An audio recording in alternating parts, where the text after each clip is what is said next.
Thank you very much. Yeah, this is the last difficult topic. Yeah, so after this topic, there will be lunch.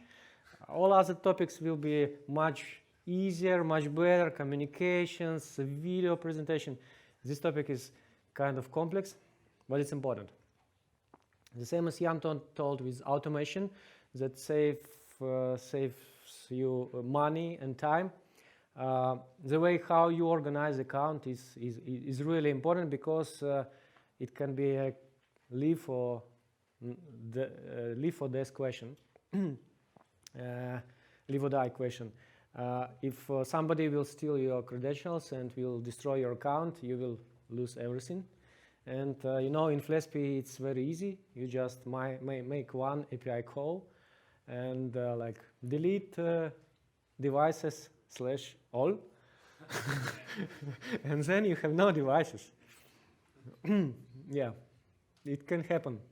Actually, you can write us. We can make. First of all, we have snapshots. Yeah, so it's a fifth copy of the data that we have. It's stored in the separate storage on the separate servers in files. So it's backed by normal files.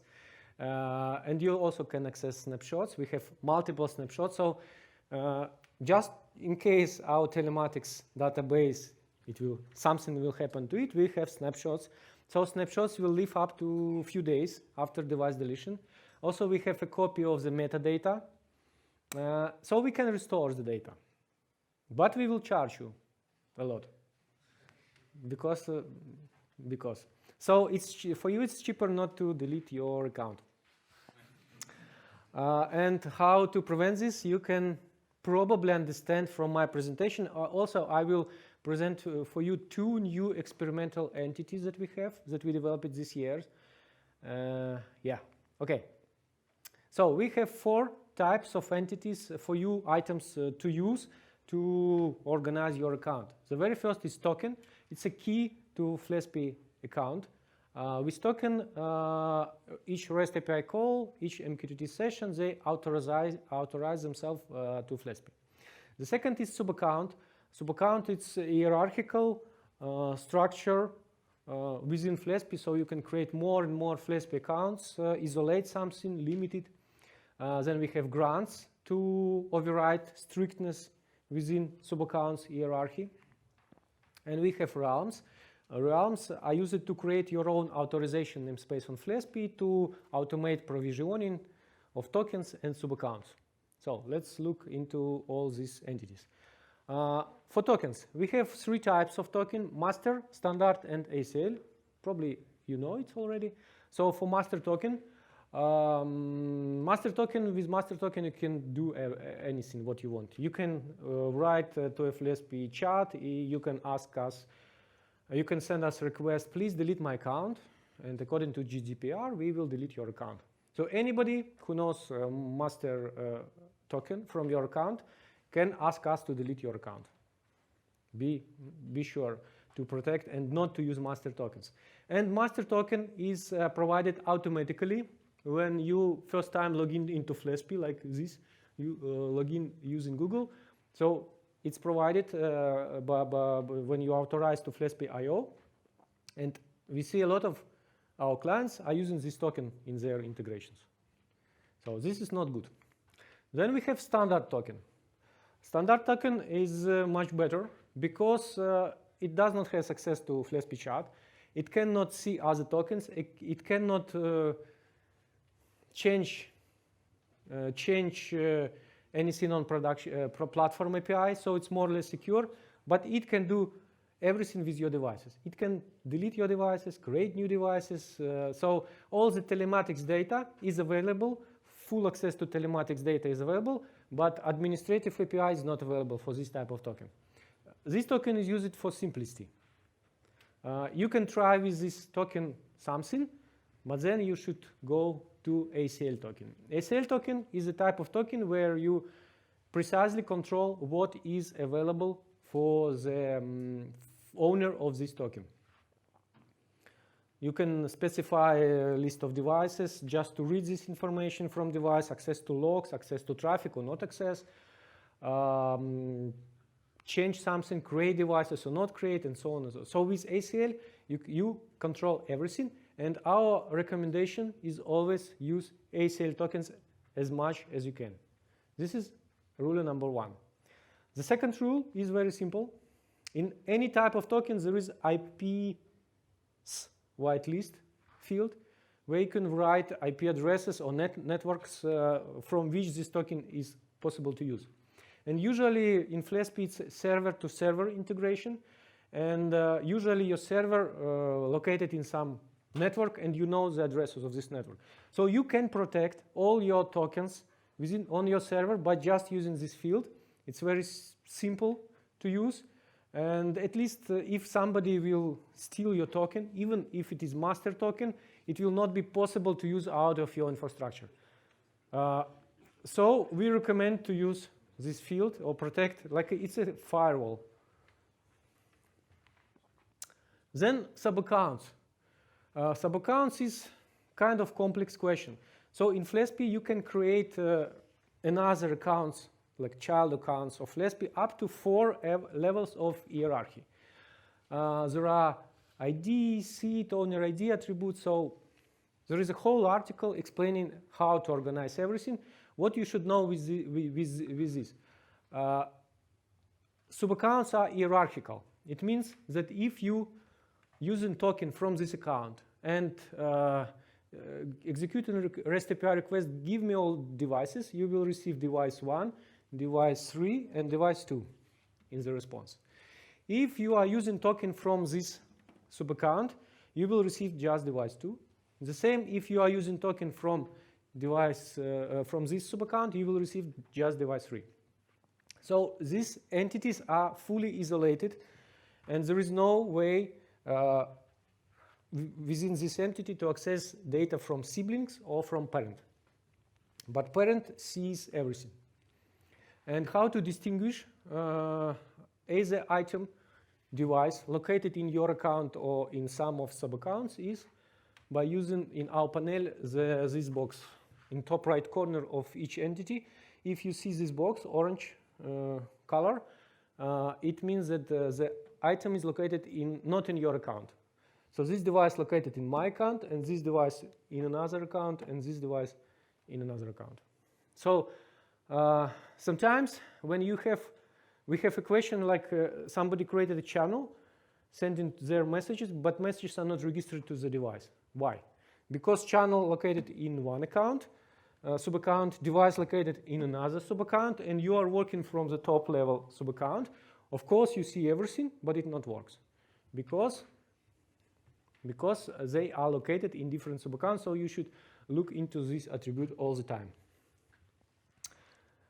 Then we have grants. Grants are created just for one thing, to break the strict hierarchy of sub-accounts. So what if you want that token from this sub-account 1 to be able to view the channel located in parent? You create a grant and granting this channel to be available here. Then when you will execute REST API request in this sub-account, you will see the channel.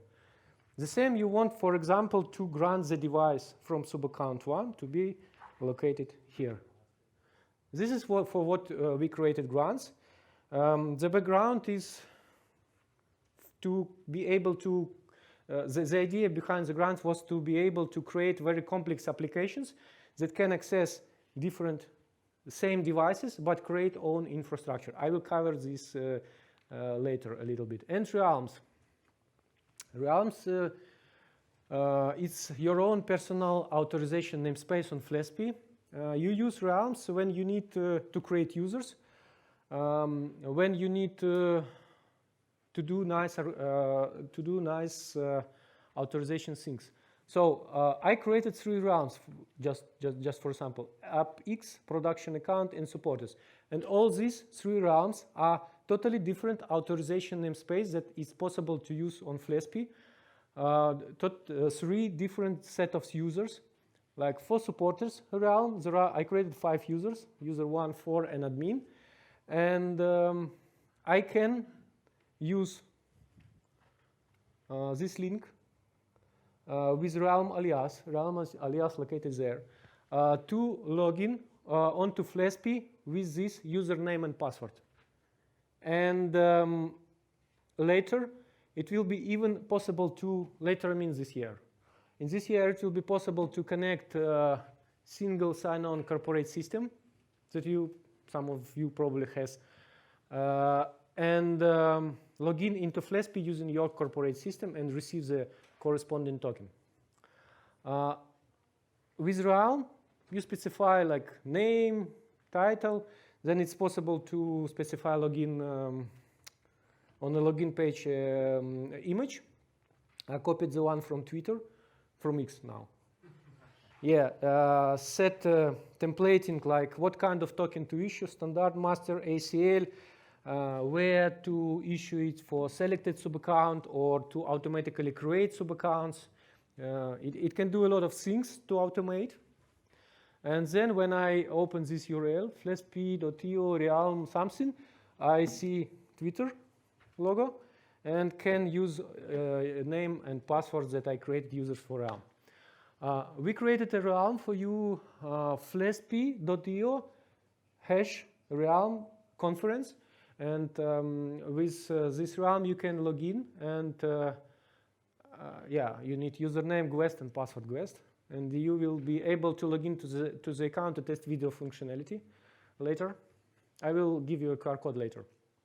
So with Realms, you can create personal authorization namespace. Next, I will have a few use cases, building blocks, and then combine in very, very complex structure. The very simple use case we have for you is what if you want to share device data with somebody, with a third party? How to do it in the best form? For example, you have device from some manufacturer, and this device works not very good. If you have a problem with the traffic, it's kind of easy for you to export the traffic from flespi and send to device manufacturer. But what is if the problem is not in the traffic, but in a behavior of the device? So it's like it works unstable, and you should show for the manufacturer all the connections, the delays between packet sending messages, and you want to be able for the hardware manufacturer to see the same device in real time, and maybe even fix for you. And at the same time, you want your device to report to your system so that customer still has some data. So you can do it very easy with flespi. You create ACL token with access to the device. There are two options, the simple and complex. With simple, you just provide get to the device, and it will include everything. With complex, you may want to provide your manufacturer with access only for certain things, like do not show messages, do not show telemetry, but include traffic, for example, or exclude logs. Or like here, I enabled remote communication with the device, so that manufacturer can actually try some commands to upgrade firmware, for example. And then you provide your manufacturer just this link, very simple link, actually. And manufacturer, by opening this link, will open this interface with everything, with logs and messages access, if available, telemetry, commands, and of course there are traffic, where he can press and see everything, what happened with this device. So it's very simple to share. It can be not only manufacturer, you can share this data. You can embed iframe in your CRM with such kind of token. And for your support users, they will just click a link and open the window with data in flespi. So it's very easy. All our tools that Evgeny creating, they are integratable. You can integrate them on in your tools, in mobile applications, in web pages, in standalone applications. Next, building block with subaccounts. The rule is very simple. So I just want to cover. If you can isolate anything, please isolate it with sub-accounts. So if you have customers and your devices belong to customers, please create sub-account for customers and put devices here, create another sub-account for another customer, and so on and so on. This is very important to do now. Now you are working, 86% of you has less than 5,000 of devices, and you are working in single account, and everything is very simple. However, when you will have 10,000, 20,000, 50,000, 100,000, 1 million of devices or problems, it depends. It's better to start organizing your account already today. GPS Trace works on this in this mode on a 2-level sub-accounts, and they're happy with a lot. And 220,000 of devices, and very easy. If they have a problem with customers, they can just log in into small account of these customer devices and fix this problem very, very quick and easy. So please split all your devices into separate sub-accounts. And this is free, so we are limiting you just by a number of sub-accounts, but as far as I know, nobody from our customers so far reached the limit that we provide. So this is free for you.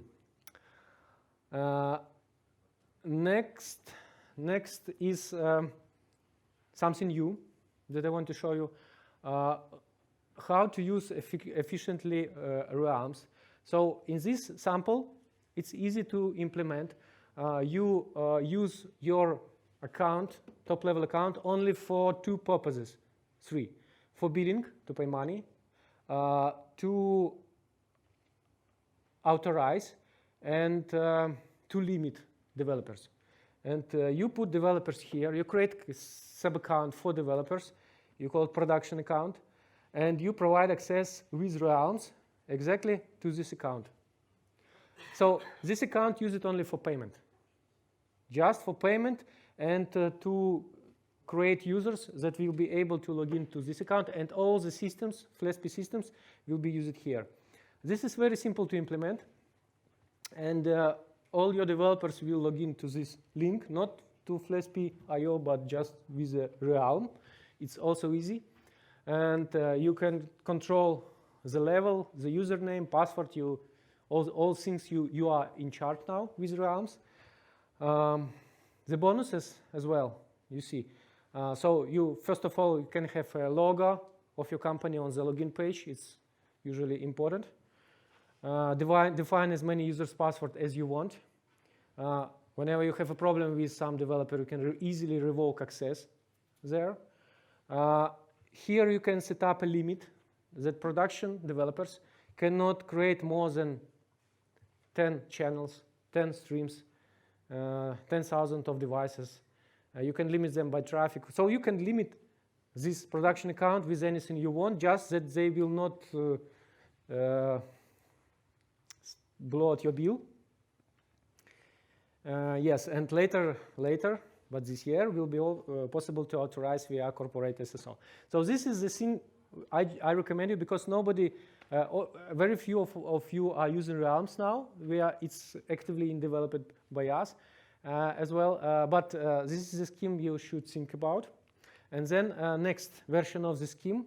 So if you are a company of 1 person or 2 persons, it's not a problem. But if you are a corporation, and in this corporation you have a dedicated team of support users, those users that provide support to your customers, and you want these users to be able to use flespi to detect any issues, but not be able to delete any data.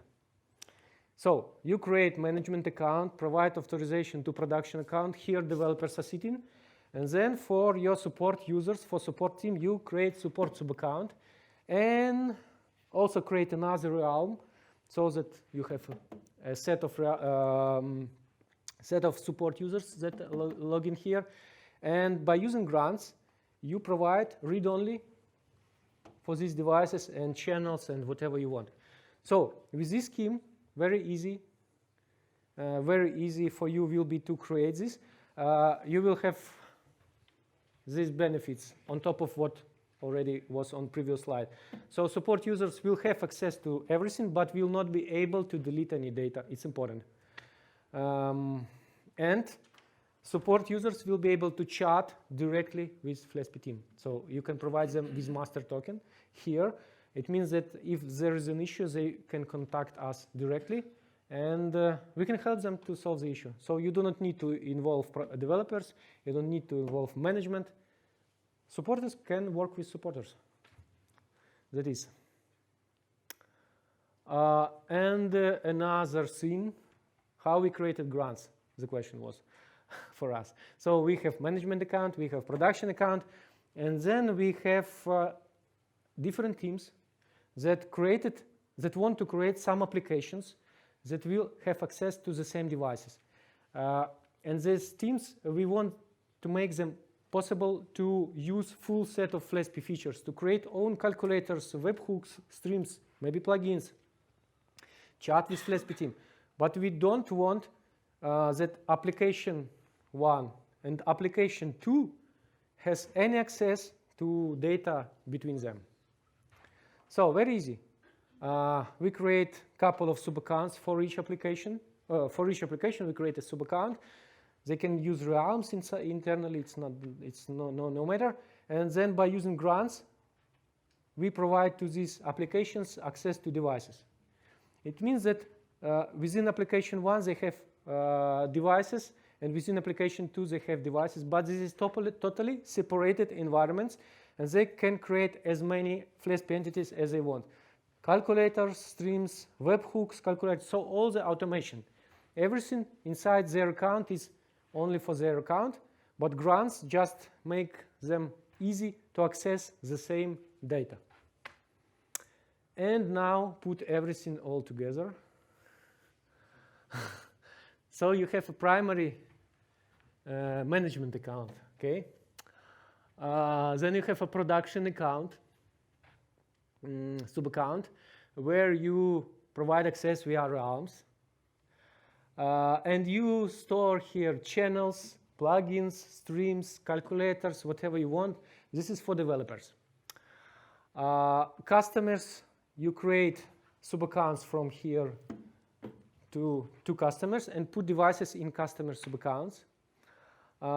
Then support users, you create another sub-account and create realm. So developers are now responsible for authorization, for a list of users in support account, and grants will grant all the data for support users. Channels, streams, devices, plugins, everything will be here. So support users has this information, can chat with us, but cannot break anything. And then you have a request for application from some country, and the team in this country, outsourcing team, will have another sub-account in flespi, and you just provide by grant devices there, and for example some standard calculators from your account, trips for example, and they can do whatever they want, webhooks, calculators, own calculators, whatever they want. This is how future-proof account flespi should look like. It's not that difficult. You can make a picture. Yeah, that is. Thank you very much.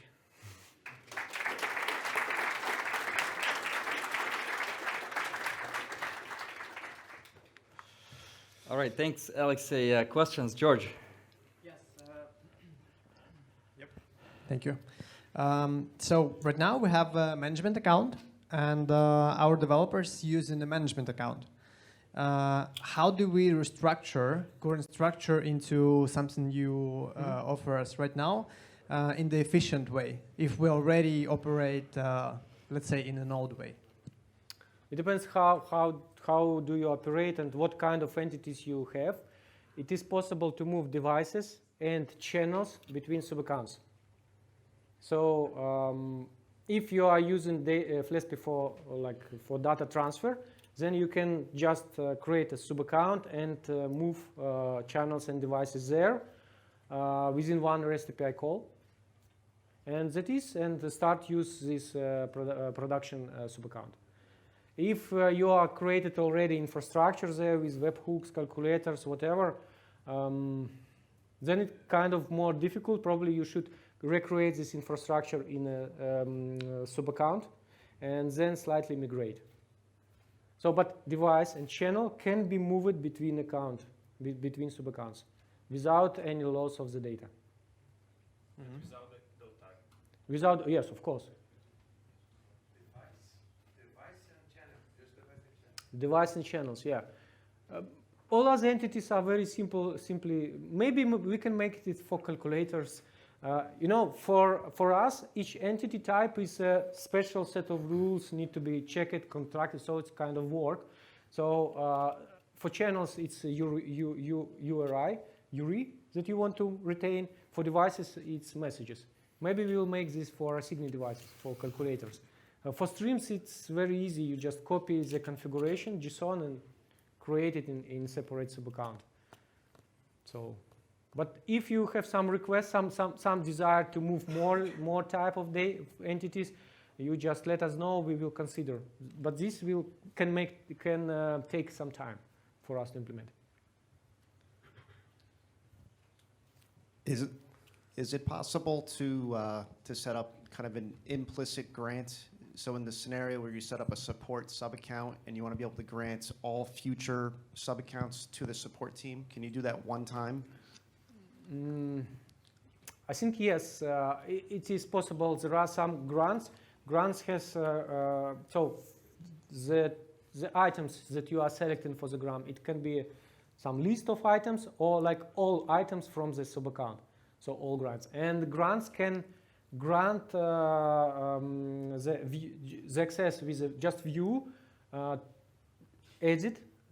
For device special type of accesses, execute commands. And the right to create items of this type. So it can be granted for some sub-accounts the right to create devices in original sub-account. So it's kind of flexible. It's still experimental. If you have some ideas, some desires for your project, something very special, and I'm not sure, just write us and we will consider, maybe we will enhance this with the new possibilities. Okay, thanks. Good. My name is Mix and I'm from company Mapon. And currently we are also providing features to our clients for the usage of the flespi. And the main point how we provide these features is by organizing the devices into the groups and generate the API key for each independent group. And what is your future plans regarding the groups? Because I see that these sub-accounts kind of conflicts with the groups in some way. It's like similar functionality in some way. Mm-hmm. But I'm hoping that you're still keeping the groups and there's no change there. Yes. We will keep them, of course. So I don't remember too many incompatible changes in the API and the structures that we made. Maybe in the beginning, now it's everything is stabilized. With groups, groups are for automation. It's possible to configure a rule in the token, provide access to devices that are in groups, and then provide access to groups. And this will be retained, of course. Everything will be retained. But it's kind of a little bit different because with sub-accounts, it's easier, it's more stable. Groups is group in your term. It looks like more like a virtual entity that you create, provide access, and delete. Sub-accounts is more substantial. It exists. Okay, and regarding the cost-wise, if we got one stream for the master account, is it possible for us to pass it down to the sub-accounts, or each stream will cost for the sub-account independently? No. So in flespi you create so if you have sub-accounts hierarchy, you create a stream, calculator, plugin, and channel on the top level, and you connect here devices, and this device located in this sub-account will seamlessly operate with this channel. So you create channel only once, and devices in sub-account will be perfectly. You see in trace, in GPS trace, they have 220,000 of devices, 205,000 of sub-accounts, and just 130 channels. Thank you. Got it.